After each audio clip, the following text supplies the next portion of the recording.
Help me understand what Jerry Jones, the message that he's sending to Micah Parsons. Well, for me, in this day and age, independent of the Cowboys, the salary cap is going up. And when you have players on your team that you believe are cornerstone players, my philosophy, my thought was always, let's sign these guys now. The price is only getting higher. A few years ago when Kansas City signed Patrick Mahomes to that, whatever it was, a $500 million contract, everybody was like, oh my God, that's ridiculous.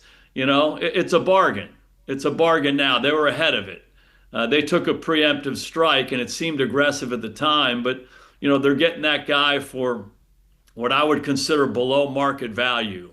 And, Jerry has had a philosophy that he likes to wait on these things. And unfortunately, when you wait, the price goes up. Myles Garrett signs, then TJ Watt signs, and all of a sudden Micah Parsons says, hey, I should be making that because my stats are this relative to them and all of that. So it's just something, it's an approach that he's taken for years. I was always an advocate of being ahead of it and making the preemptive strikes, assuming that you believe in the player.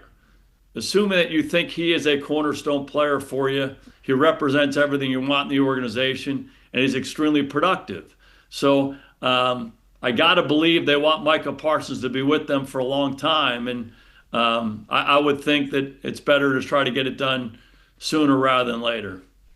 Okay, but Dan Orlovsky, Ross Tucker, in fact, Ross Tucker last hour, feel like Jerry loves the publicity that he gets with this, that this is free advertising for the Cowboys, that SportsCenter is leading with Micah Parsons, that he loves that, and you can almost become addicted to that. I don't know what role you think that plays in his negotiation game. Well, he's a master marketer. I think we all know that, and his impact on the popularity of the NFL cannot be overstated. You and I both know his impact on TV deals in the 90s, his impact on marketing stadiums, and how that's made a lot of owners, a lot of coaches, a lot of players a hell of a lot of money for a lot of years. So he certainly gets that part of it. I don't think that's the driving motivation, because if it wasn't Micah Parsons, it would be something else with the Cowboys, right? ESPN always leads with the Cowboys, whatever the situation is. So I don't think that's a driving force necessarily for him. Maybe it's a byproduct of the approach he's taken, but he typically likes to wait on these things. He typically likes the player to come to the owner and sit down and talk and say, okay, how do we want to do this? He doesn't like to talk to agents necessarily about contracts. He likes to get to the point where Zach Martin or Tyron Smith or Zeke Elliott or Des Bryant, they sit down together and they figure it out. And that's not to say that the player goes in there uneducated, but Jerry just likes to have that individual relationship with the guy.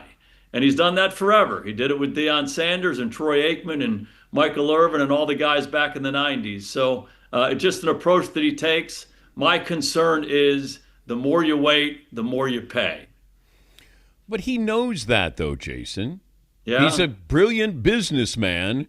Yeah. And we all say the same thing. It's going to cost you more. He waited for Dak, and, that was the first Sunday of the NFL season, got that deal done. So he knows, he's repeated this. He does this. That's what I just don't understand the logic of, I'm going to pay more money. Okay? He's going to sign Micah Parsons, right? He's going to be the highest paid non-quarterback in the NFL history. It's going to happen. He was going to sign Dak Prescott. He was going to sign CeeDee Lamb. I don't understand the logic here of a guy, who's a billionaire. Yeah, maybe he thinks he's going to get a better deal the more he goes. But he doesn't get a better deal. Yeah, and maybe he wants to see more evidence. I'm just throwing those things out there, but I think you and I both know that it's probably better to get these guys signed earlier than later.